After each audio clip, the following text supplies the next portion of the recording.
One of the paradoxes for me in losing my mother at such a young age, at 20, and losing her suddenly into something so violent as being murdered, was the level of grief that was within me and the need to express that and experience that on a full body, visceral level. And then as I grew as a woman, and I got married and had my own kids, uh, around the time I was 24, 25, I started to notice that I was coming up against all of these ways in which my mother mothered or parented from my own childhood and my own memory that I totally didn't agree with.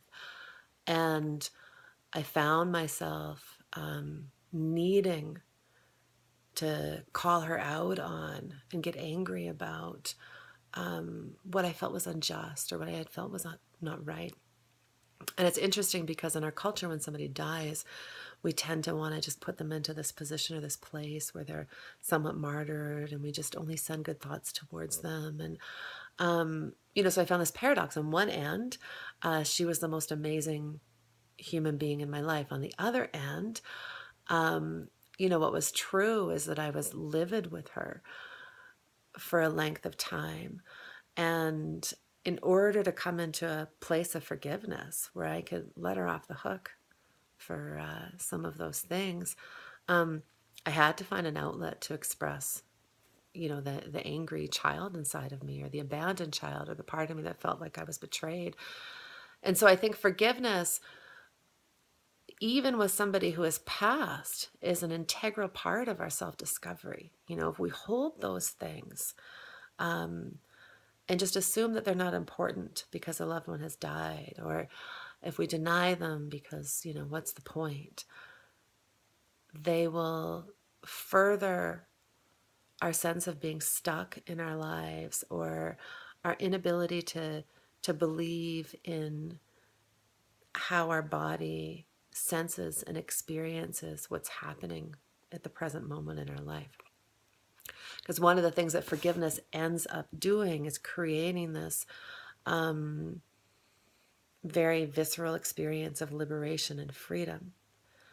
And that comes because we release all of these pent up emotions. Like for me, there was no way that I could have gotten to forgiveness without going through that victim story, or that sense of being wrong, that sense of being angry, that sense of standing up for what I believed in and screaming like a wild banshee about it.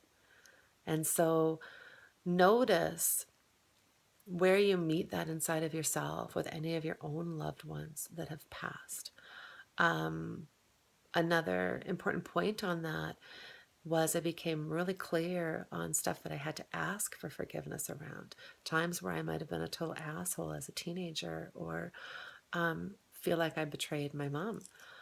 And so once I had worked through my yelling and screaming and whatever it was for whatever length of time at her, I was able to come home into my own truth and take ownership for the ways in which I might have wronged her. And so some of that stuff was done out loud on long walks through the river or ravine. Some of it was done in journals. Some of it was done in circle or with a witness or with help. The important part was that honoring of those feelings.